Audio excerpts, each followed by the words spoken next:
call the meeting to order for the Wycomico County Council Legislative Session 2025-02 for January 20th, 2026. I want to take the time to briefly address the public on an issue of prayer before county meetings. Probably should have done about 2 or 3 weeks ago, before the county actually did away with the Lord's Prayer prior to meetings. So I apologize for not explaining that to the public personally before we went down that road. But I do have some comments I have prepared here as a statement.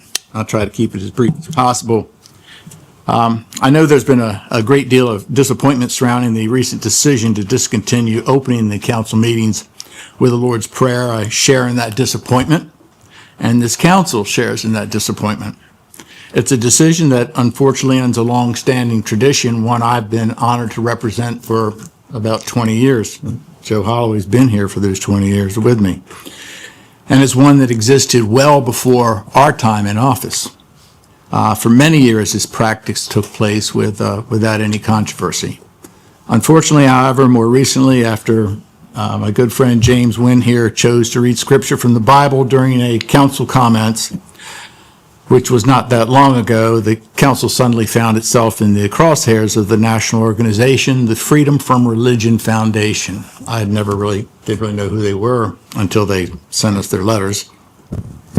So after several letters of demands from this group over a period of several months, it was clear this was not going away, and that they were clearly going to challenge our county with a strong, viable threat of costly litigation unless we were to abandon this long-standing tradition. Let me be very clear about what this decision was not, because it seems we get a lot of distractions in this county. This was not the council bending the knee, as some have so recklessly and spitefully suggested, and it was not the result of complaints from 2 or 3 members in this community. Both assumptions are clearly false. So let's stay with the facts. The council was faced with a very similar situation last year when the ACLU and the NAACP filed a lawsuit against this county. At that time, they claimed that the county's at-large districts were systemically racist.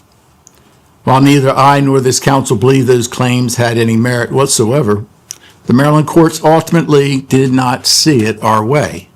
As a result, the reality was that the county had little right to even challenge the accusations, but were instead virtually held hostage, in my opinion, to choose between fighting a lengthy legal battle, presumably considered to be a losing battle, or to determine how to limit its financial exposure. Very similar to the demands that are facing us today. The issue with the ACLU and the NAACP surprisingly quickly transitioned away from what might be right or wrong and what the principles and the issues and the concerns might be. It became only a matter of whether or not the county was willing to risk legal expenses exceeding a price tag that we were given of $400,000, and we had not even gone to court yet. That was the price tag, and the outcome appeared largely predetermined by the courts. So we ultimately had to settle. And we were lucky to have settled for somewhere around $125,000 to pay for legal expenses and to be glad of it. The current situation is not much different. When national organizations such as the ACLU or now the Freedom from Religion Foundation target a county, the threat of extensive legal expenses becomes an immediate and harsh reality. Keep in mind, even if we have a third party come in and agree to litigate this case for us pro bono, we could still be liable for the foundation's hundreds of thousands of dollars in legal expenses, especially in the state of Maryland, where the chances of prevailing in these cases are extremely slim. Maryland courts simply do not have a record of supporting prayer at government meetings. Prior cases, as our legal counsel, Mr. Benson, will elaborate on in a second, indicate that we would almost certainly lose at the state level, leaving nothing more than the only option of an appeal to the U.S. Supreme Court. That being the case, the cost would no doubt reach hundreds of thousands, possibly well over $1 million, having to be paid by the taxpayers of Wycomico County. In addition, even after litigation of with such exorbitant costs, there would be no guarantee whatsoever that the Supreme Court would even agree to take the case. Then we'd be left standing with no standing whatsoever, except for the expenses. As I said before, neither I nor the council are happy with this set of circumstances before us, and we are not a council that shies away from a challenge simply because litigation is threatened. But when legal counsel is clear about the probable outcome, when the financial risk to our citizens is so substantial, we have a responsibility to weigh fiscal stewardship against our desire to preserve a tradition we've honored for so many years. This was not an easy decision. It was not made lightly, but it was made in recognition of the legal realities we face and our obligation to protect the financial stability of the county. I hope this helps to explain the challenges involved and the reasoning behind this decision. The council will hold a work session later in today's deliberations to decide what other options might be at our disposal from here on out. So thank you very much for your time. Mr. Benson, if you would want to elaborate, and you may need to bring your mic down a little bit. Do you want me to do that now or at the work session, Mr. President? You could preface it probably right now since we're on the topic. So the issue before the council, just to be clear, the courts are not saying the council can't begin its session with a prayer or invocation. What the courts have said in this situation is the council cannot begin the session with council-led prayer, and that council-led prayer cannot be of one religion or one faith. So the council has options, and we'll discuss them during the work session as to whether they want to continue some form of prayer or invocation. But the issue legally is not whether you want to do that. The issue is that the council can't have council-led prayer that is of only one faith. The Supreme Court addressed this in a case called Town of Greece. In the Town of Greece case from 2008, the Supreme Court held that in an invocation or prayer was legal, but in the Town of Greece case, the town process was that they had a volunteer group of pastors who came in on a rotating basis, and the pastors said the prayer. The pastor-led prayer was not one that the council had any control over, and the council-led prayer was not limited solely to the Christian faith. In fact, in the Greece case, it involved predominantly Christian faith, but it could include the Jewish faith, the Muslim faith, the Baha'i faith, and in one instance, at least one instance, an individual asked to give the prayer and was allowed to give the prayer who was a Wiccan. So that the court said was valid. In Wicomico County is in Maryland. Maryland is part of the 4th Judicial Circuit. The United States is divided up in, I think, 13 judicial circuits or court of appeals. We are in the 4th Judicial Circuit. The 4th Judicial Circuit addressed this issue in 2014 in a case called Lund. And in that case, the court, the governmental body, the council members gave a prayer and rotated the prayer among themselves, but it was council-led prayer, and in that instance, all the prayer was Christian. In the Lund case, the court established 4 principles that it would use in reviewing such cases. The first is, are the council members the sole prayer givers?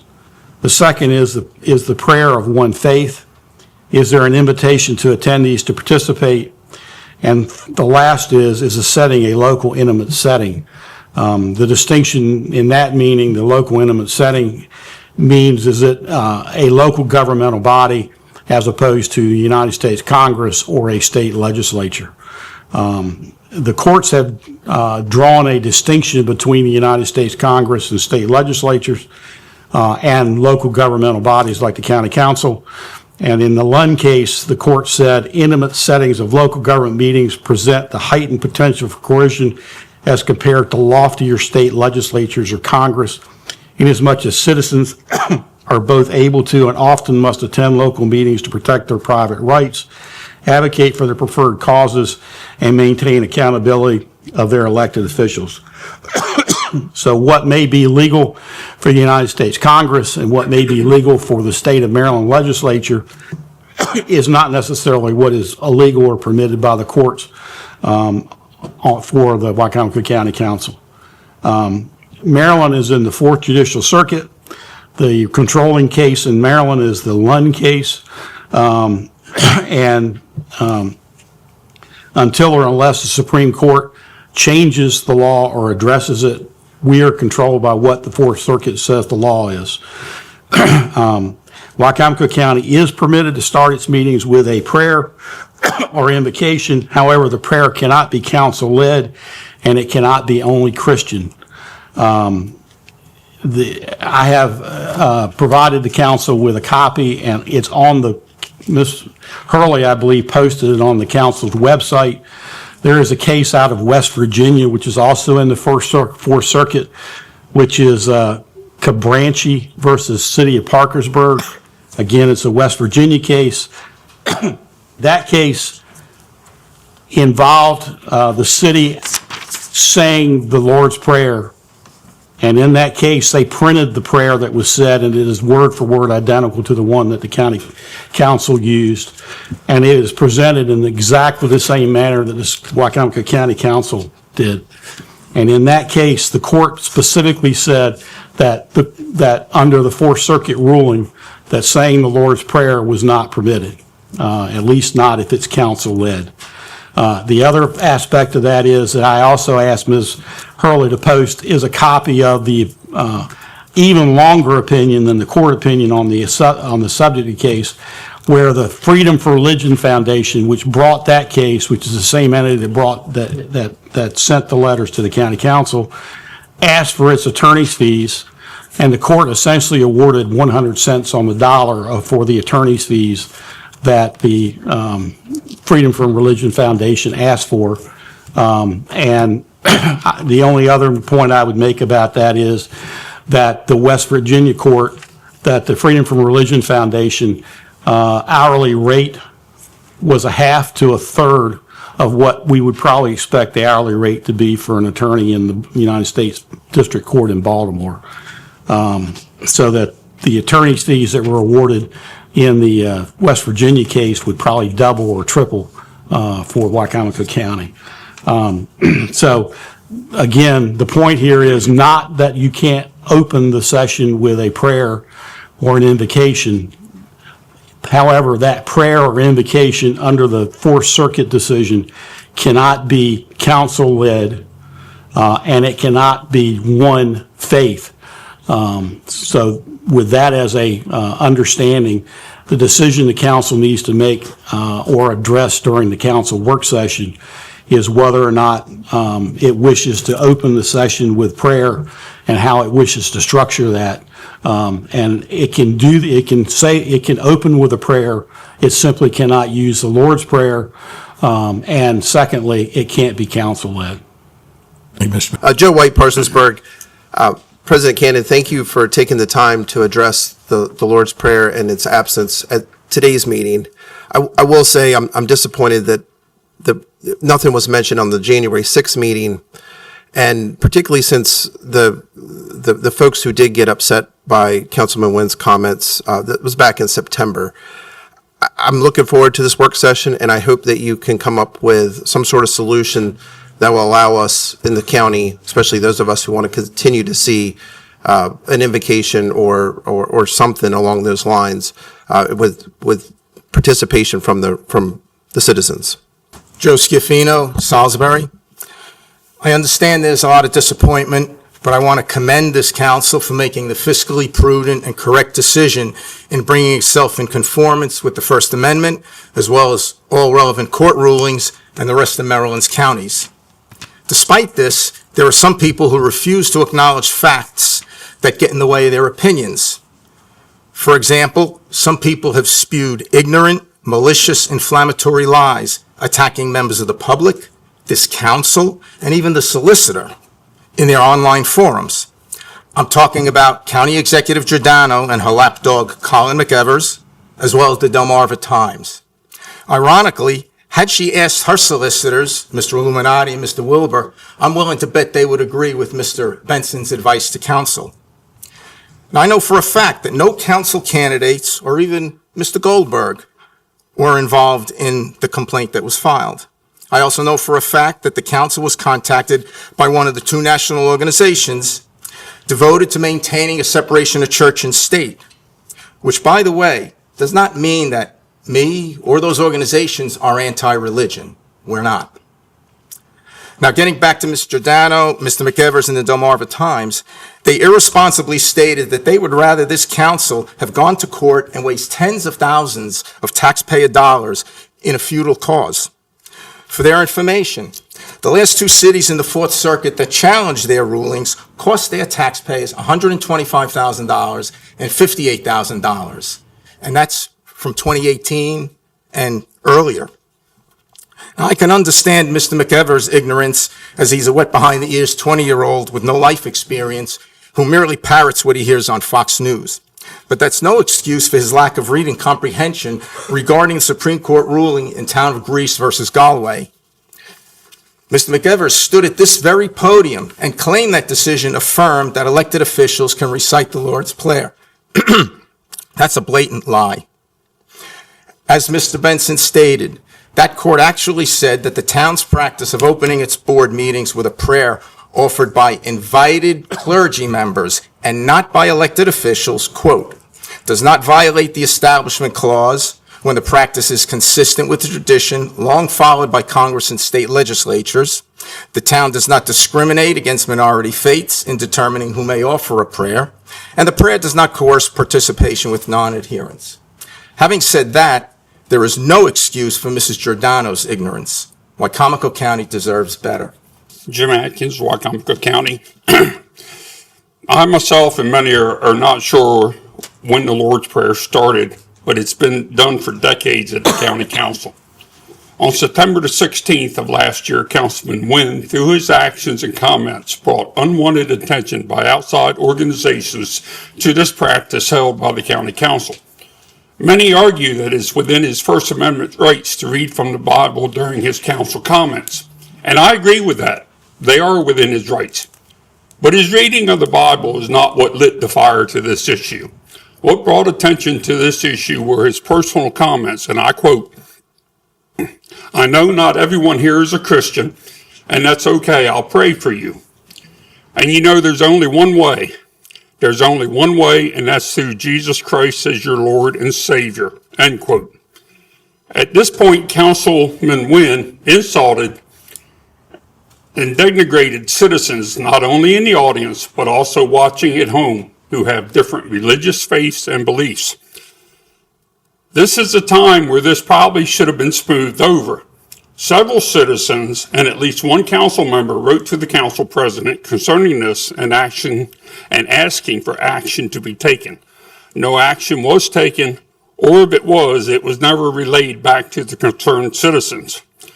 This resulted in a complaint being filed by the Freedom from Religion Foundation.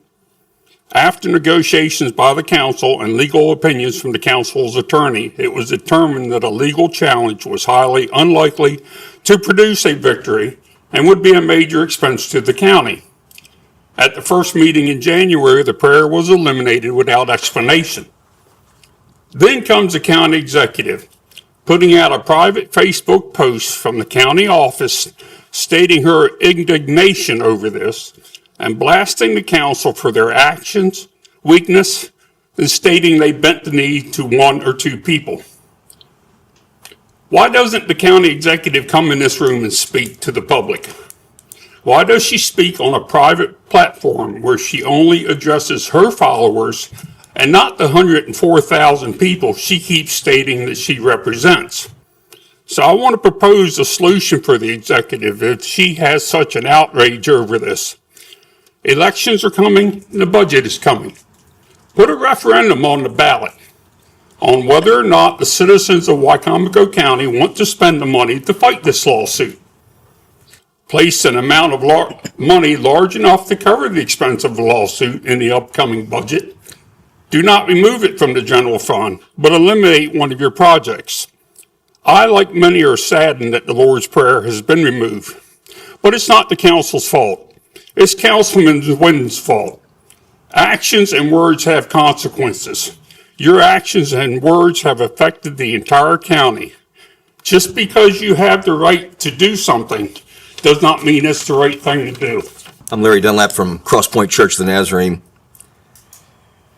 So the lawyers and this council think we need to eliminate a prayer to protect our county. In a world that is often divided and angry and chaotic, this simple act of reflection has stood as a beacon of unity, humility, and of shared purpose for generations.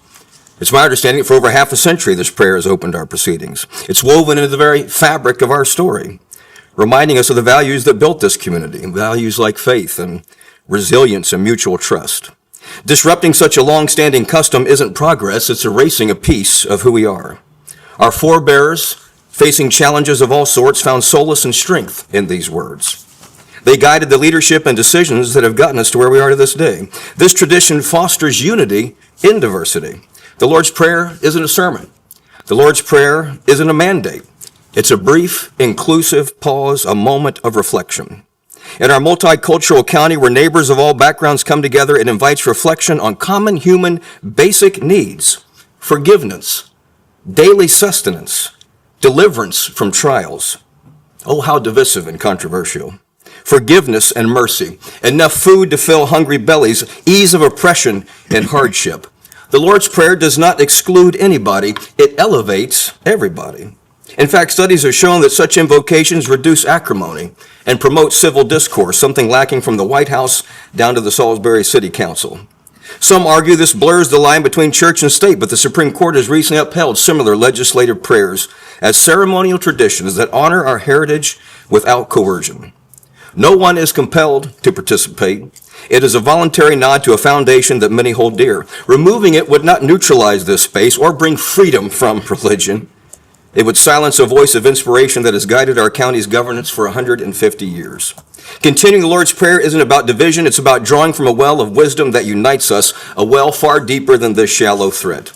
As we face today's and tomorrow's challenges, this prayerful tradition reminds us that we are seeking something bigger for ourselves, something better and bigger for all of our neighbors, on earth as it is in heaven. There's no hunger in heaven. There's no sickness in heaven. There's no violence in heaven. Everybody has a home in heaven. You don't have to pray it in faith.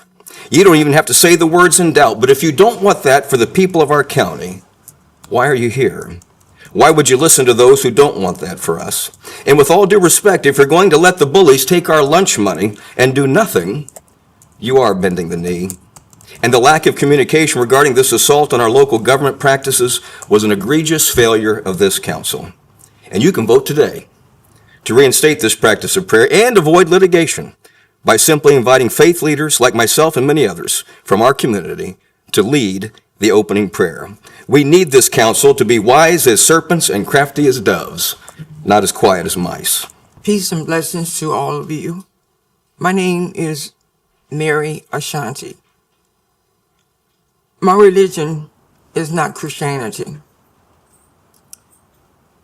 I have no problem with the Lord's Prayer, but I think that this can be resolved by having different faiths come up and lead the prayer.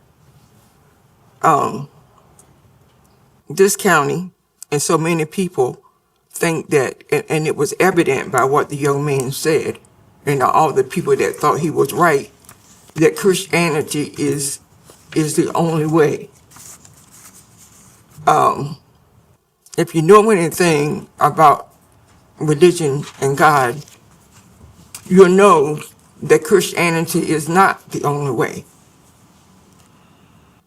Any religion that serve God and serve their fellow man and treat everybody equally and humane, I venture to say that we will all meet in heaven if that is what we do. And talking about someone's right, I don't think that anybody on this council have a right to pick up their Bible and start. That is getting into church. And when we come here, we want you to do legislative kind of things. Yes, you do have a right, but you need to reserve that right for after you leave this room. Because once you start doing things like that, once you start saying Charlie Kirk this and all this kind of stuff, look at all the other people that have been killed. You never prayed for them. You never talked about them and whatever. It's evident. Sometimes it's not what people, it is what people say. They show you how they are. And if anybody up there think that they have all the knowledge of what it's going to take to get me into heaven, you're sadly mistaken. Mike Goldberg, Wycomico. First, I'd like to thank the council for taking action to protect the interest of taxpayers and all those who spoke before me. I think there is truth in what everybody had to say.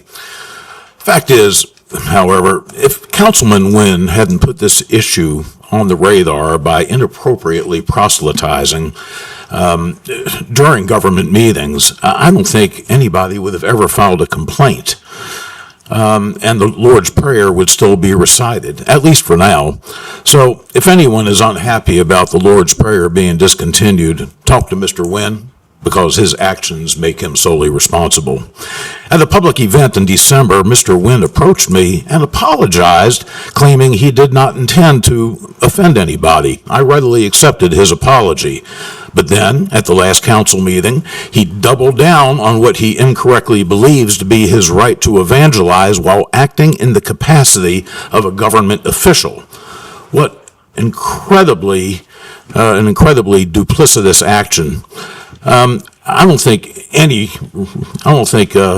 religion condones looking someone in the eye and lying to them. He then referred to certain citizens who regularly attend council meetings as the peanut gallery, an act of blatant disrespect and arrogance for which he should suffer consequences, President Cannon. But despite me being just an insignificant peasant, your lordship Wynn, I will continue to attend council meetings and monitor the actions of this government. You view that as an obstacle to your power. I view it as my civic duty. Several people who closely orbit around the county executive have falsely accused me of filing the complaint with the Freedom from Religion Foundation, but as you heard from Mr. Scafino and others, I had absolutely nothing to do with it and naturally declined to be a party to the complaint. My only issue was about Mr. Wynn's evangelizing, not about the Lord's Prayer. I think it's a perfectly good prayer. I love the message. It's not consistent with my faith. That particular prayer is not a part of it, but it's a beautiful prayer that I can endorse. So Mr. Wynn essentially invalidated the religious beliefs of more than 2/3 of the world's population who are not Christians. But this didn't stop certain individuals who loudly proclaim their religious faith from bearing false witness, in addition to making blatantly anti-Semitic comments on social media. Unsurprisingly, Julie Giordano gave a big thumbs up to an egregiously anti-Semitic post on Facebook from someone with whom she is closely associated, thus revealing the true characters of both. They cloak hateful rhetoric in the robes of righteousness, believing that it shields them from their moral offenses. I think most folks see through this, find it to be repugnant, and are concerned that such individuals are in positions of power. I do look forward to people of all faiths being given the opportunity to offer invocations and tie our community together. Thank you. Dave King, Wycomico County. I'm here about this issue of the Lord's Prayer. First of all, I want to thank James Wynn. No matter how you look at this, he has shed light on a very important topic. That's prayer and God in government. He went on after sharing scripture to give some personal views, which he's entitled to under the First Amendment. and he's instructed to by Christ. You can read about the Great Commission in Matthew 28, and thank you, James. I'm not going to give a history lesson here today. I'm 73 years old. They taught history differently back in the day than they do now, just like a lot of other things. I remember well, though, I was here in school, not here, on the western shore of Maryland, when they took prayer out of school in 1963. I submit to you that if you looked at test grades from students in public schools in 1963 and compare them to today, the graph would look something like this. Now, I correlate that with what happened in 1963. You may not agree with that. But if we take it out of government, if we take it out of this chamber, you can see a similar graph. I can see it developing. I'm going to share this prayer. O Lord, our Heavenly Father, high and mighty, King of kings and Lord of lords, who dost from thy throne behold all of the dwellers on earth, and reignest with power supreme and uncontrolled over all kingdoms, empires, and governments, look down, we beseech thee, on these our American states who have fled to thee from the rod of the oppressor, and thrown themselves on thy gracious protection, desiring henceforth to be dependent only on thee. To thee have they appealed for the righteousness of their cause. To thee they do now look up for that countenance and support from which thou alone canst give. Take them therefore, Heavenly Father, under thy nurturing care. Give them wisdom and counsel and valor in the field. Defeat the malicious designs of our cruel adversaries. Convince them of the unrighteousness of their cause, and if they still persist in their sanguinary purpose, O let the voice of thine own unerring justice sounding in their hearts, constrain them to drop the weapons of war from their unnerved hands in the day of battle. Be thou present, O God of wisdom, and direct the counsels of this honorable assembly. Enable them to settle things on the best and surest foundation, that the scene of blood may be speedily closed, that order, harmony, and peace may be effectually restored, and truth and justice, religion and piety may prevail and flourish amongst thy people. Preserve the health of their bodies and the vigor of their minds.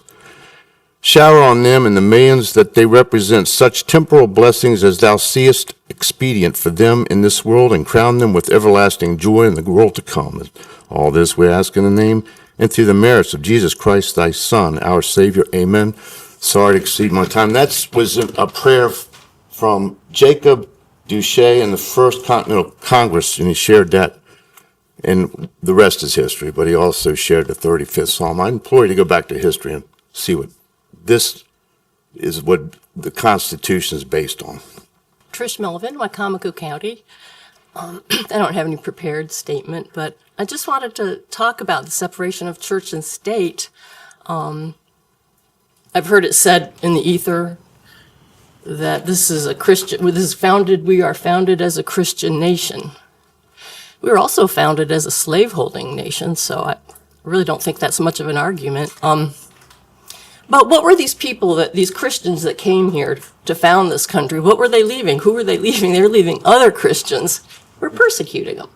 I don't want to give a history lesson, but the people that came over, 1600s, 1700s, within their living memory was, you had King James, who was a Protestant. He was hanging priests, the Catholics, and doing terrible things to the Catholics. And then you had Queen Mary, Bloody Mary, who was doing worse things to the Protestants.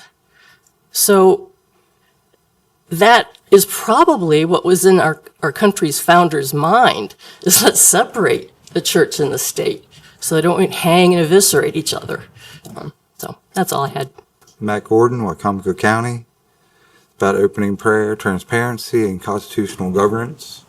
This statement is submitted to address the recent dispute regarding the opening prayer at Wicomico County Council meetings and the lack of transparency surrounding the decision to alter that practice. This concern is raised not from a theological standpoint, but from a constitutional and procedural perspective grounded in the First Amendment law and principles open to governance. The Supreme Court of the United States has long held that the voluntary legislative prayer of constitutional is constitutional when conducted in a non-coercive and non-discriminatory manner. In Marsh versus Chambers, 1983, the court upheld legislative prayer as part of the nation's historic tradition. In the town of Greece versus Galloway, 2014, the court reaffirmed that such prayer does not violate the Establishment Clause when participation is voluntary and non-faith excluded. The concern raised by many residents is not whether the council may lawfully manage its meetings, but how the decision was made. A long-standing practice involving First Amendment consideration was altered without clear public notice, recorded deliberation, or the opportunity for public input. When the decision affects constitutional expression, process is essential. Transparency protects both citizens and the governing bodies by ensuring accountability, legitimacy, and public trust. I respectfully request that the council publicly clarify how and when the decision was made, state whether it was a directive of the council president or an action of the council, disclose the legal authority relied upon, and place the issue on a future agenda for public discussion. Joe Lappin, Wycomico County.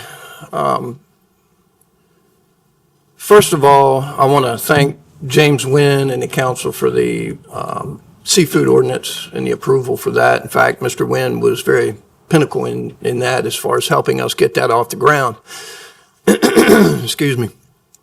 And I also want to thank Mr. Wynn again for bringing the attention to God. Just God. What religion are you? Don't know. Don't care. But you guys brought God into this whole thing. And inside of that, you guys are talking. And inside of that, you're actually starting to question who you are and what you are in the council and in the chambers and elected officials and people who now have a heart to see that there are people that are willing to stand up and talk to God.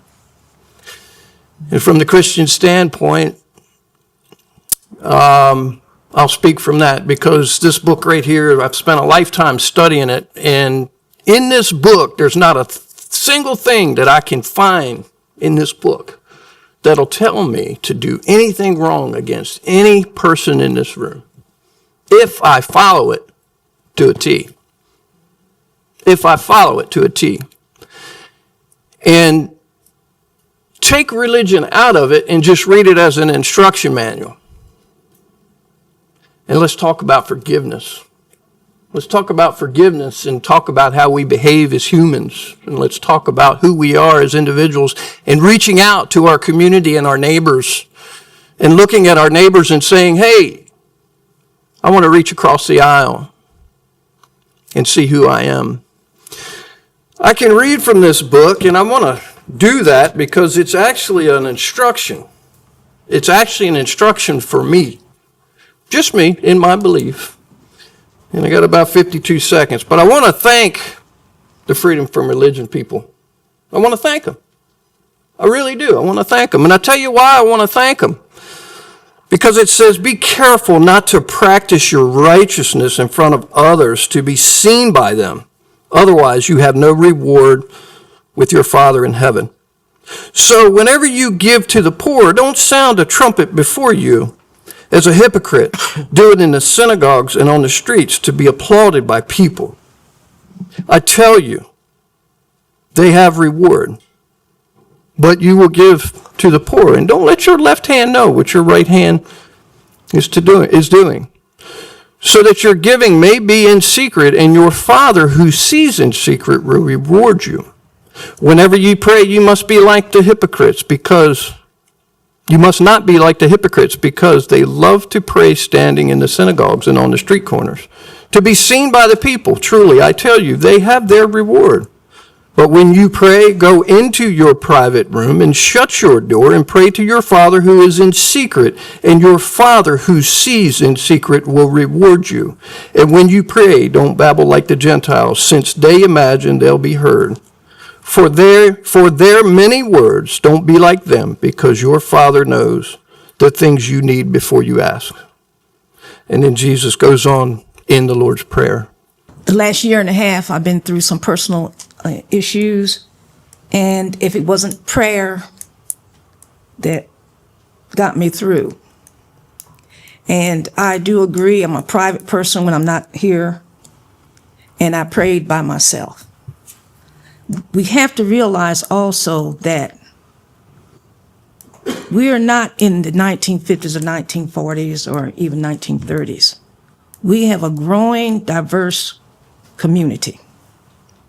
We have a growing, diverse in religions, even among the Christian faith. We have to respect each other as human beings. County executive a few days ago, right after our last meeting, did a kind of lengthy Facebook page post. And before that, at one of our budget recap meetings, she made the comments that she was not treated kind by the council. I'm not going to ask that we play that Facebook post, but I am going to ask that we take some snippets out of it and look at it. Hey everyone, good morning. It was a late night last night at the county council meeting, so I just wanted to hop on here because there were a couple of things that I wanted to address, but I have gotten so many comments just about like the council behavior and how it was basically Cannon's clown show last night. That's exactly what it was. But okay. I don't know any sitting council member here that has made any kind of statement about the county executive or any of her staff for that matter. And people question me, and I know they question other council members, where's the cohesion between the county executive and the county council? How do you have a good working relationship with somebody that says something like that? And like I say, this is a pretty long Facebook post. And myself, I'm blocked from her Facebook page, which suits me fine. I think a lot of other people on the council are blocked from it. But other people make sure we see it if they think it's worth looking at. And I don't know that that's worth looking at. But it's hard to get along with somebody when they have that kind of, make those kind of statements. So this is a little more than just about getting along with the county executive, because we're going to talk a little bit about the Lord's Prayer. So if you'll play that part of the video. watch the council meetings, most of you understand that it is a complete and utter clown show. It just is. I'm glad we got some work done. We were able to get the building surplus. We were able to get some resolutions passed. But in all honesty, the public comments and everything else, it looks like a Jerry Springer episode. And we know that. Like, everybody here is well aware of that. Okay, so now I think that goes just even further than the, she's referring to people either further than from the council. She's referring to the audience and the people that get up to the podium and make comments. So I have some questions. One question. Did she have her law office research the ramifications of this issue before she made these statements? Later on, she says in there, do we have the taking the knee? Okay. I'm really disappointed in the fact that there was one person that made a comment about the Lord's Prayer being at the beginning of the council meeting, and because that one person, filed a complaint or threatened to sue or whatever the case may be, we bent the knee for one person at the expense of 104,000 people. She said one person. Now, when we get into the work session, and if you looked up our agenda, you'll see that we have the letter from the organization that's threatened and sue us. We were contacted by that natural organization that has a history of filing lawsuits against government bodies and a history of winning, thus causing these government bodies to spend thousands. If it went to the Supreme Court, it could be millions, if not possibly millions of dollars for an unwinnable defense. I personally, and I'm going to say this, and I'm very disappointed that we're not saying the Lord's Prayer at the beginning of our meetings.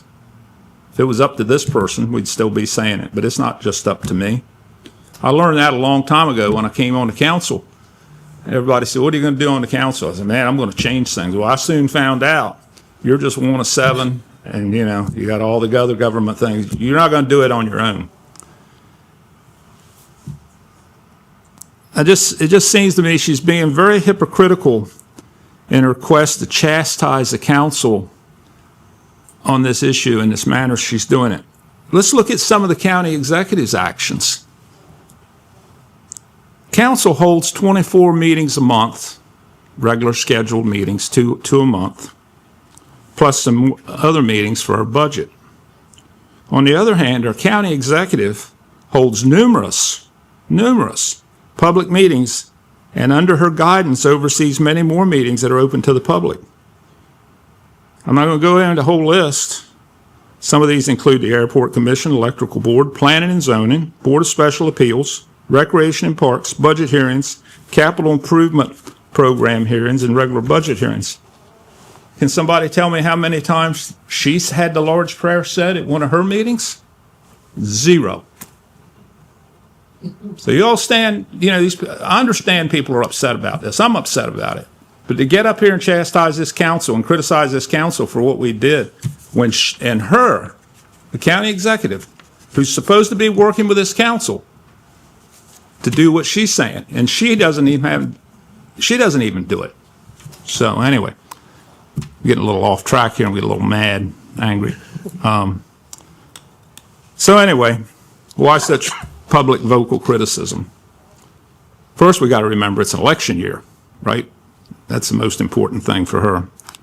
Secondly, the county executive takes great offense to this council doing the job it's elected to do. An example, in the latest veto that she did about the internal auditor's audits, making completely untrue statements that it would take the council out of the audit process when the exact opposite is true. Now, it's time for her to start governing in a responsible fashion and not governing by slanderous, vicious, and false statements on social media.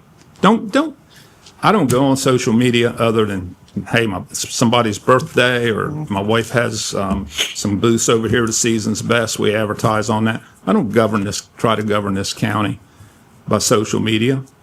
So today, in our work session, I'm going to offer a solution, a long-term solution. I hope you all stick around to watch and listen for it. I want to be, I just want to take the time to talk on as far as the Lord's Prayer conversation. I want to take time to actually talk about my personal relationship and how my quote-unquote faith and that interaction with my, the work that I've spent in government for many, many years. My relationship with God is absolutely core to who I am. Nothing more important to that than, there's nothing more important than that. Maybe just short of underneath that, maybe my wife and my relationship there, my family. But I grew up reading the Bible. In fact, I was an advanced reader, way above, many grades above everyone else, because I spent time reading King James Version Bible. That's how I learned to read. To this day, my wife and I still do Bible studies as on the Sabbath. I celebrate a Sabbath. I don't work on Sundays. That's the day I choose to have as my Sabbath. I also, just like Jesus, I choose to be kosher. I don't eat pork. I don't eat crab cakes. If Jesus were here today, he would not be enjoying a Maryland crab cake. He's Jewish, all right? That's core to who that is, right? To me, prayer is about having regular conversations with God, or with that great beyond. It's a moment for someone to be honest with who they are, and share that with that great beyond. As far as prayer, it is simply a communication to the great beyond, right? That as we and I say the great beyond, let me be clear, for a while they would not give, God would not reveal a name if you pay attention to the Bible, right? It was known simply as the Alpha and the Omega, the beginning and the end. That is the idea of God, some sort of great beyond. The Lord's Prayer specifically, though, this is a template prayer. This is not a actual prayer. If you're a Christian, you know full well that Jesus told us not to engage in things like reciting the Lord's Prayer in public. Let me say this again. If you are an honorable Christian, you know quite well, as Captain Lapen just brought up and actually read those pieces, Jesus told us specifically, do not engage in things like saying the Lord's Prayer in a public space. As he had mentioned before, that was Matthew chapter 6. But when you pray, don't be like the hypocrites who love standing there in the public to be seen. He specifically was going at, when you go to pray, as it was mentioned, thank you, Captain, for bringing that up, your prayer is about your personal conversation. Prayer is not performance. Prayer is for you to then have that conversation with the great beyond. Specifically, go on. In chapter 6, Matthew chapter 6, he specifically says, this is Jesus, don't quote me, not Josh, but when you pray, do not use vain repetitions. What do you think the Lord's Prayer is? The way that we use it is a vain repetition. As to herein, as he says, for those that think that they shall be heard. In other words, people that are doing this just for the process of doing this to be seen. Jesus says specifically, Matthew chapter 8, do not be like them. For your God knows what's in your heart before you even ask him. Thank you for bringing that up. So I say all that, prayer is a communion, in my view, with the infinite, an interaction, an intentional interaction, with the eternal. Jesus wanted people to build relationships with God. He spent his life, teaching people to build a relationship with God, teaching people to understand the fullness of their existence, their total existence, and then being a living example to clarify and fulfill prophecy. When it comes to separation of church and state, and that's basically what this conversation is today. I don't have to go into great detail on what you all know, but any constitutional scholars, and there's many here, some who have law degrees, some of us don't. But the Establishment Clause and the Free Exercise Clause, those are the two pieces that we put together. The Free Exercise Clause protects the citizens' right to practice their religion so long as they please, as it does not run afoul of a public morals or a compelling government interest. I didn't go to law school. I went to have a master's in public policy, but I intentionally spent a lot of time on these topics and a lot of these. The 14th Amendment goes even further with Establishment Clause, and this is where it's key. This is where the important part of the discussion. That through the Due Process Clause, applying the separation of church and state principle nationwide, preventing governments from creating or endorsing religions, further forcing religious participation or interfering religious practices, thereby ensuring the governments respect religious freedom, that we respect our freedom and neutrality. Thomas Jefferson famously put this as a wall of separation between government and religion. And I think the founders of this and the framers of the Constitution, the founders of the government, I don't know if they would be so bullish on separation of church and state had it not been for Jesus being so extraordinarily bullish on separation of church and state. And being clear on that, this happens in multiple occasions in the Bible, but my favorite out of all of them was, Jesus always had the Pharisees and the Sadducees, these two groups of people basically trying to trip him up the whole time. One of the best times was Matthew 22, you can find. But he had the Pharisees come to him and basically say, oh, you know what, I'm going to ask him about taxes. Basically, should we not have to pay taxes or pay any kind of tribute? And so he goes to him and specifically says, knowing that he might get entangled, the Pharisees would basically go and ask him, hey, do you think we should have to pay taxes? Jesus basically perceived what he was asking and why, and he says to them, why tempt me, you hypocrites? Show me the money. Basically, show me your money. Flip it over. Whose coin? Give me that coin. Whose name is on it? And it was Caesar, and he basically said with the image, and whose inscription is on it, and it's Caesar. So he famously says the famous phrase that you all know: "Render therefore unto Caesar the things that are Caesar, and to God the things that are God's." Clear separation of church and state. In closing all this, I don't normally go into detail about all of these things, but I do think it's important when we bring up this topic. I like to often think at the 10,000 foot level and much bigger beyond that. I want to put this in context so that we're all clear. Just in our own Milky Way galaxy, there are 100 billion solar systems. How many total galaxies are there in the observable universe? Over 200 billion observable galaxies, each theoretically with their own, 100 billion solar systems inside of them. Multiply that by 8 planets, Pluto. I say all that to show how absurdly insignificant each one of us are. There's a tradition that is often put in rabbinical teachings that's about basically what it says is you write your own name in the book of life. And basically what I say is this is you making your own life significant. So in my view, and that is largely comes out of Jesus' discussion on the of the parable of the talents. But nonetheless, in my view, life is about doing the most with what you are given. Some of us start life in poverty. Some of us start life with a silver spoon in our mouths. But regardless, your life is about making your life significant. You write your own name in the book of life.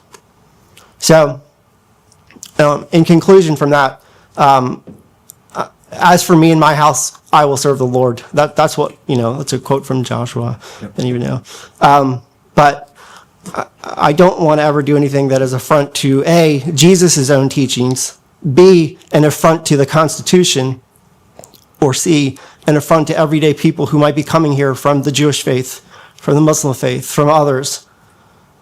The Lord's Prayer specifically is meant to be a template to guide us, but prayer in general should be done privately in a communication with the great beyond. That's my view.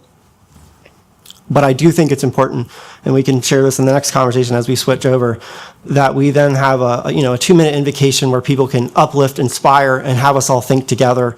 And I think something like that is a great way to keep the tradition of what we have been doing, while also then having us put a path forward that's not, that doesn't make other people feel uncomfortable, most namely Jesus.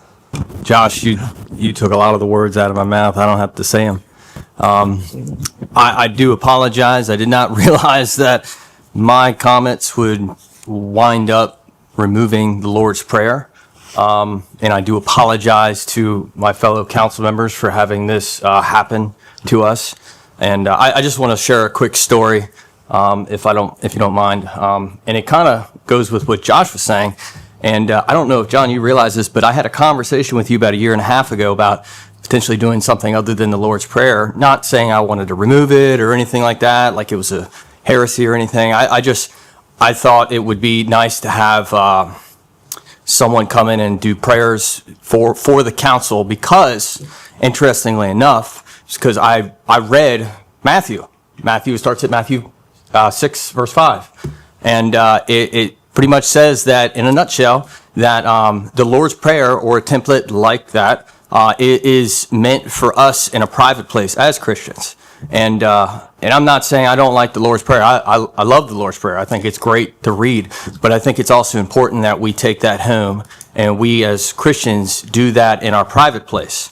Now, my comments on, I forget what day that was, that had nothing to do with the Lord's Prayer. That had everything to do with the murder of a political assassination is what it was. And my words were words of encouragement.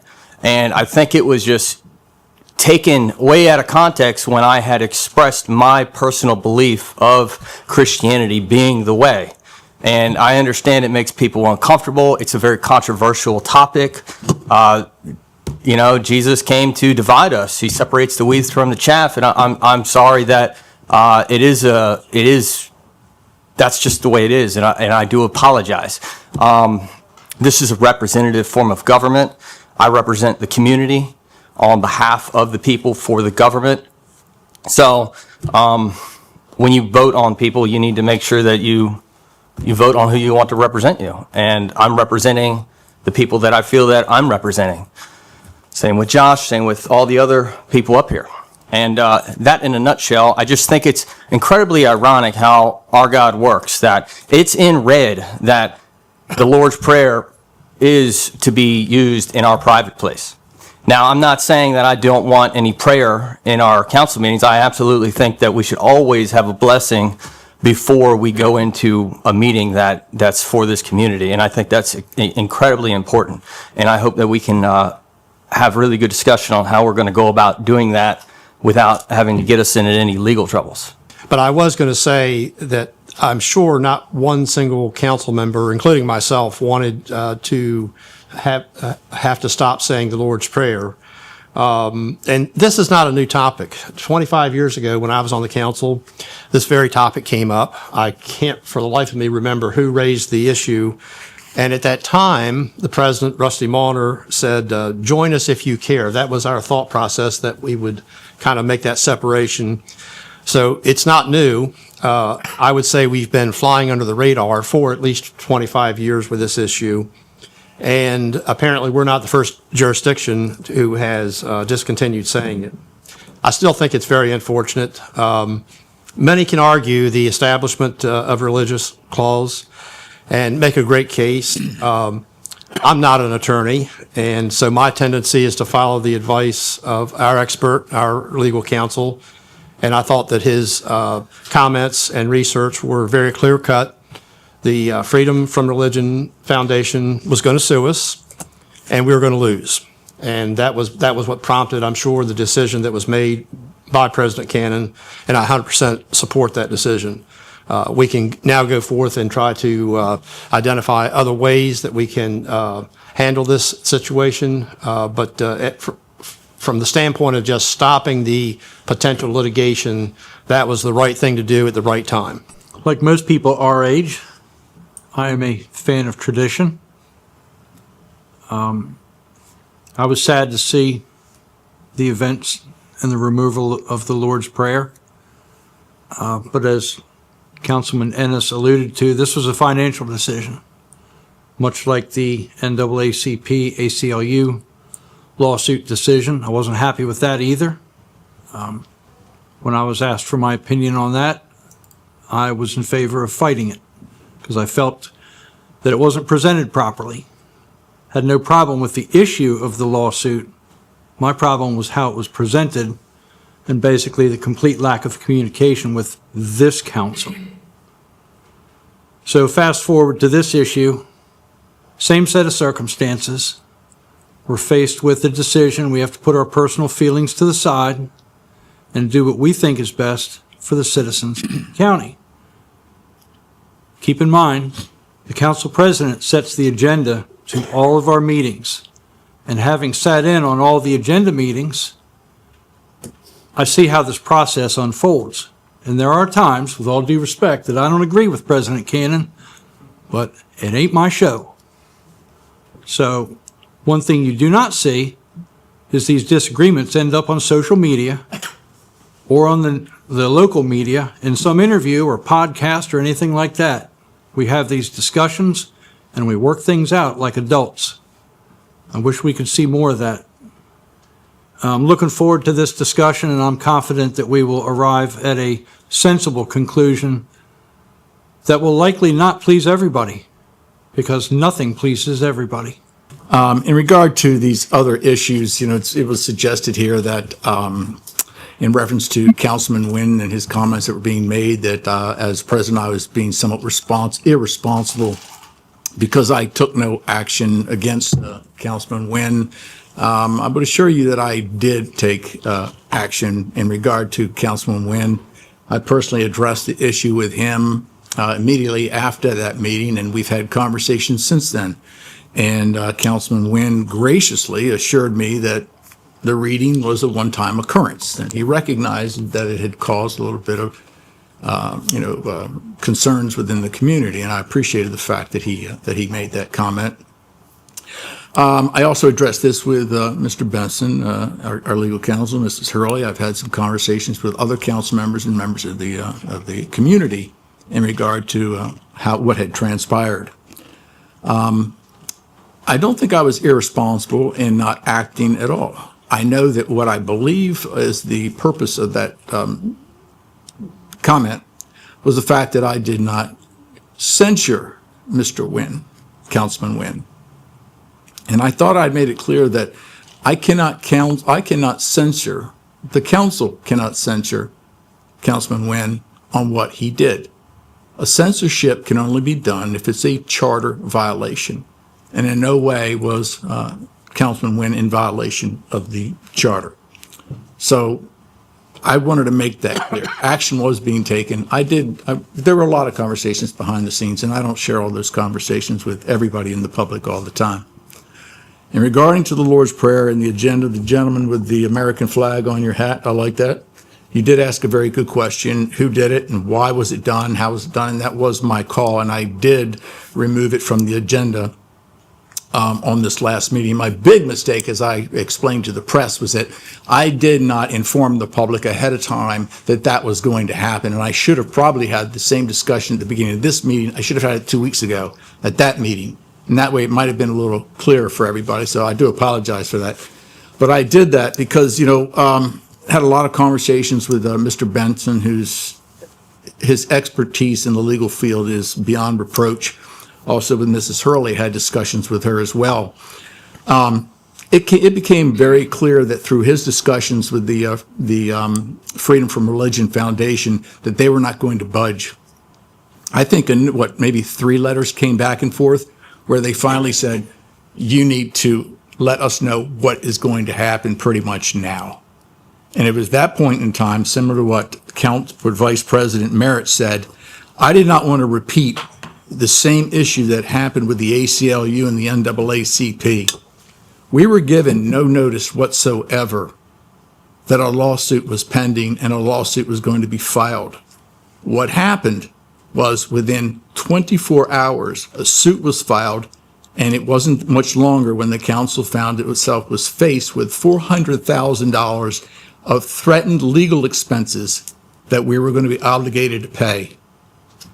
When Shaney Shields and I went to Baltimore to defend the council's position, that was the only discussion from the arbiter. Do you want to pay $400,000 or do you want to negotiate this? And as I said earlier, we got it down to around $125,000. That was the flick of a switch. And once a suit is filed, you can't reverse it. So we did make several efforts to try to address that situation. I did not want to face a situation that I would make if I didn't change the agenda on Tuesday, that Wednesday I'd wake up and we'd have a file suit on Mr. Benson's desk. So that's how it came about. Knowing that we could also follow through, we're going to have a work session today and we're going to try to see how we can resolve it. No different than what Councilman Holloway said. I did not want to remove the Lord's Prayer from the agenda. I've been doing it since 2006. As Dave said, I knew we were flying under the radar. We're no longer under the radar, but at least I'm hoping that we can avoid as much damages as possible. And we'll see where how this works itself out in our future work session. So wanted to try to make those 2 issues straight. That being said, I would entertain a motion to adjourn so we can go into an open work sessions. So the first item is the opening procedures for the council meeting. Anybody have any comments that they'd like to make as far as options that you think you've thought about, you think you might want to consider? I've got an interesting option. I think it was Mr. Atkins brought up the referendum.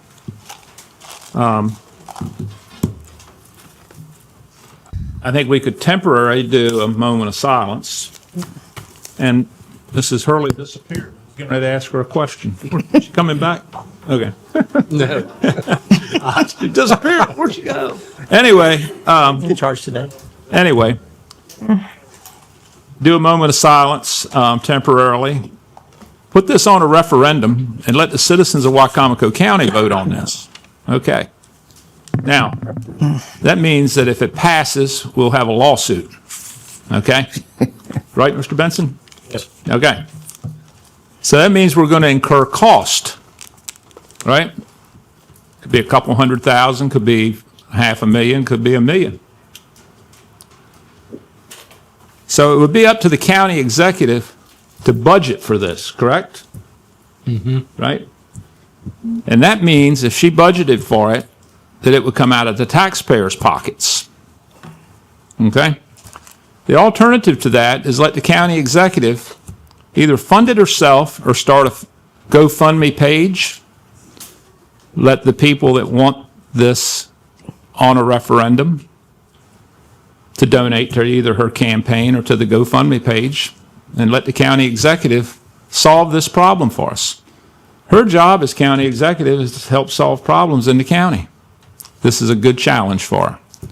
So I think that would be a good alternative. And I don't know when the deadline is. A question to Laura is, when's the deadline for Laura, when's the deadline for putting a referendum on the ballot? Well, you do have to advertise it 5 times, so normally like around August is when we would start that advertising. Okay, all right. Well, anyway, that's my thoughts. And let the county executive take this project on, due to the fact that she criticized the council so severely in this, that we'll put her in charge. That's my idea. Yes, Sandy. Yeah. As I had spoke to President Cannon about this issue, I think the easiest way out is to have our community represented by the different religions. That will solve a lot of issues. You can get a list of pastors, the different religions, make sure you Baha'i faith, the Islamic community, the Jewish community, the Catholics, because I think everyone in here believes in prayer, irregardless what religion you are. And that's how we solved it at the city council, Salisbury City Council. Have just different faiths come and say a prayer. And I think, to me, that would solve the issue. To me, it's simple. We didn't have a lot of people complaining that we did away with the Lord's Prayer once we had ministers come in. And I think it's still going on. They have different ministers open up the council meeting. So that's my suggestion. Yeah, I'd agree with that. I think just having a simple process, we can create a Google form or something like that where anyone can just go and enter, like, this is the name of the pastor or individual who's the religious leader of that organization. This is the organization that they are from. This is the address at which said religious organization practices in Wycomico County. And then have them just start, a process to then get on a calendar. I don't think it would be a very hard lift, but to invite somebody to come in and say who their church is or their synagogue or whatever, and say, okay, this is who we are. This is what we meet over here at this location. And then just do a, minute and a half prayer, or a minute or less, whatever it is. But, usually a 2-minute invocation is pretty, I think, standard. General Assembly does one like that every day. Usually the person's whose district it is, the General Assembly, they usually introduce that particular religious leader. I think something like that, just an open, simple process the council could create, it wouldn't be a very heavy lift. And then just have a schedule of folks to come through and do that. Janie, when you were on the city council, did you always have somebody show up? Mm-hmm. So there's never any absentees that you ended up starting a meeting without a minister or somebody? The minister, we got a list of the ministers, Okay. what the city clerk did, Okay. and we invited them. And it wasn't a conflict, they're still in place now, correct? It's still in place now. And you invite them, and like I said, we are a different cultural background. And everything's not black and white. So I think this is the simplest way, I think, that we could solve the problem And I think with what's going on now in the country, I think all religions should be here praying, you know, for our country and our county and our county government, people in general, the poor, the homeless. Now I'm thinking about the homeless right now. It's going to be cold. What are we doing with them? Where are we putting them? You know, that's been on my radar all week when I see what the temperatures are going to be. So. Comments? James? I think, I think those are all good ideas. I think my issue with this case is it seems to be that it kind of takes away from a representative government, if I'm not mistaken, because council members, we represent the community, and now we can't say a prayer before our own meetings. If me as an individual wanted to say a prayer before this meeting, I'd have to go in my back room and say a prayer, but I can't say a prayer to bless the meeting that we're in right now. That's my concern on it. It's not necessarily really just the Lord's Prayer. It's more or less individual people that represent the community aren't allowed to be able to, say a prayer their way before a meeting. We have to get clergy or anyone else to say a prayer, but it's not us. We can't say the prayer. But we're having the meeting. So that kind of confuses me, and that's where I disagree with this whole case. But at the sake of trying to get to a conclusion here, I'm not sure what the answer is. May I address this? Sure. You said one thing. You represent your district and your community, but you're at large, all right? Right. But in that at large, you're representing all people, all religions. Yeah. Baptist, Jewish, you're representing all the community. You got a large community. It's just not a Christian community. Remember that. It's just not a Christian community. Okay, so You've got to think that if you say you're representing, I think that I don't like bringing her up, but if she says she represents 104,000 people, well, look at the people she's representing. People of color, people of different religions, people of different jobs, people of different ethnic backgrounds. Right. You have people coming from Africa. They may have a way of doing stuff. You have all kinds of religions. So look, I get that. Yeah, but I get that. so But hold on, Shani. What I'm saying is I can't say a prayer. Well, it's separate. No. I can't say a prayer. That's what I'm trying to tell you. You're not supposed to say a prayer when you're on this in the chair. What have we been doing for 150 years? Well, I understand. I don't think we're going to negotiate the that's legal that's where my challenges issue- here. The that's where my objective of the work session is where to go forward with what we have available. Yeah, I got that. I understand. I appreciate what everyone's saying, but that's what we have to recognize. Jeff? I would support a moment of silence because that would allow not only us, but the public that's watching and the nice folks out in the gallery to reflect on however they want to reflect individually. Any comments? I would just agree with what Mr. Merritt just said. I would be more in favor of a moment of silence as well, and then those who care to can pray in silence. And one thought about having the multiple religions have the ability to come here. There are a lot of them. And I suppose with the city of Salisbury, there was never a fairness issue or making sure that all those bases were covered. Sometimes we do things, there's unintended consequences. Having said that, I'm kind of okay with that idea also, but I would favor the moment of silence more so. I would not be in favor of moment of silence. I'd rather bring, dare I say, faith or this larger appreciation of where one is within their own, their own existence. I'd rather bring that to the council, but not make it a something that is all set in one particular religion, one particular way of thinking. But to have somebody come in and basically set up the tone of, hey, we are all here for the public good. We come from different backgrounds and understandings, but we're all going to do this together and putting this out into the greater universe. I think that is better than absence. And if you do a moment of silence, you mean it's a moment of absence. I don't think a moment of absence is a good thing. I think now folks want to do that in their own, in their own, before they come here in their own spaces, okay, but I'd rather have people start off, kick it off, have something be inspiring for us as a moment of reflection. Selah is what they use in the Jewish faith. And to Councilman Wynn's point, as far as you can't say a prayer, the thing is we all could say a prayer.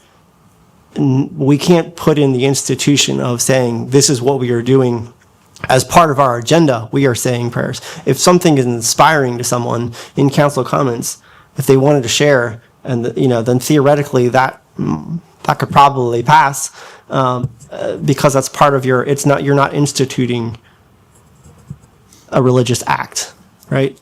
But theoretically, Councilman, like you could go and grab someone from your new district or as a whole and say, hey, Pastor so-and-so from so-and-so church, I really like what you have to say. I'd like you to apply to put your name forward to, to have a voice and to help uplift the council and this body as we start to be forward thinking.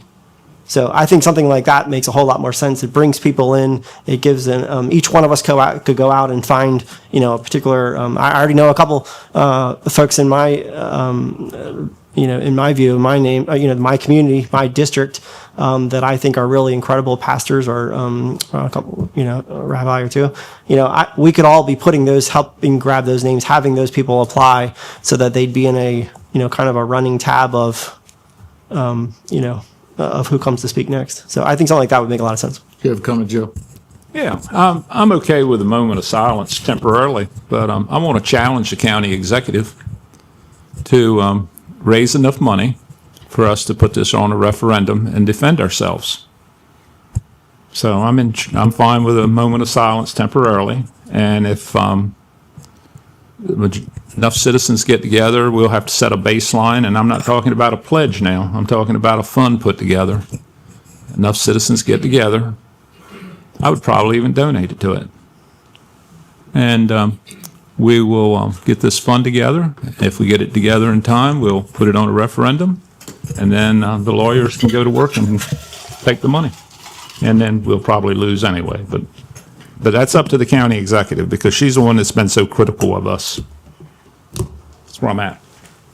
So it's up to you, John. Now you got outside of the GoFundMe page you're talking about. I mean, any proposal on the part of the executive as as a measure taken in reference to government, we would have to approve that in the budget. If there's $100,000 set aside or $400,000 set aside for this, then the county council will be responsible to approve that in the budget. Yeah. So we'd be back to square one. But it's got to come from it can't come from the tax base. It's got to come from the fund. Well, then the suggestion. Look, anybody can give the county money that they want to give. I mean, if somebody wants to pay more property taxes, they can pay more property taxes. That's been explained to me, because a few years ago we had people complaining about the revenue cap, and I asked the finance director, Mrs. Peterson, at the time, I said, these folks complaining about the revenue cap saying we're not charging enough taxes, can they pay more? She said, sure. Anybody that wants to give the county money can give the county money. So that would have to be put into there'd have to be a line item, I guess, in the budget, but the money would come from donations. It would not come from operating. So it's up to her to take the first step. Okay, Ms. Hurley, any decisions here? Do you think it would be best that we would codify this in a resolution, or would it be a consensus vote? What would you think? I think we can do it by either way, but resolution would be fine. That would document it, so we have it for historical reference. That might be a better idea. I think I sent Mrs. Hurley a resolution that Frederick County uses. It may not be the only one, but it's a start if you are inclined to do the random clergy. It outlines how it works, the process. If somebody misses, if somebody doesn't appear, they have a minute of silence. It establishes a 3-minute time limit. So there's a written policy as to how it gets enforced. Yeah. Right now, we've got a 3-3 vote, though. Well, It's up to John to decide which way it goes. My concern, and I've expressed both ways. I've mentioned before that I wanted a moment of silence. I had two concerns, though. I agree with the fact that the moment of silence does seem to create a void. Right. It creates a real void for the purpose of what we're attempting to do at the meetings. My reservations as far as having members of the clergy come to the podium. I'm hoping that if that were the way that we would choose, it would be relatively predictable, and there wouldn't be some type of circumstances that might come about that would be a little bit things that could take place. Or you may have someone that declares that they are of a particular religion of one type or another and get before the podium and making some comments that are, I would say possibly very embarrassing to the county as a whole. Because you have no idea. I mean, you have some people out there that think that they should be treated because they are cats. And they feel like they have those rights. So I'm not quite sure what may happen and who may declare what rights to come before this podium and declare their particular religion. How are we going to establish that? And how are we going to codify the fact that that person may not be eligible to come before the podium? And are we going to open ourselves up to that nightmare? So I'm very divided here on that. I think, though, especially in light, and I should have probably done this before, but I think that we would, I think we need to talk to the city, find out exactly how the process has gone for them. I haven't seen any issues at all where the city has had a problem with this at all. With prayer. I'm saying with having individual pastors come before the podium and make comments for a minute and a half or 2 minutes. So I'm going to suggest that we'll put this on the agenda for the next meeting so that we have a decisive, so we come to a final solution as to what we're going to do and go from there. After all the discussion, I'm more inclined to try to have some type of representation before the meeting, simply because of that void I don't feel comfortable with. And I've only changed my mind on that today, actually. Go ahead. I like Joe's idea. I like it. I think that's a good idea. If we can raise money, that's my personal thing. Is that a check you got in your hand there? Or? Yeah, right. It's the first one. No, just a little side note. I talked to a couple different law firms, Alliance Defending Freedom. They said they would take a case like this on pro bono. They wouldn't even charge the county. Now, we would be hooked for any legal fees if we had lost. But I think that's where raising some money in before we even went to referendum, we would want to know if we have any money to pay in case we did lose. So that's my thought on that. I think that would be a worthwhile case because, I think that our representation should have a voice. I mean, right now it just feels like we've got stripped from that. So.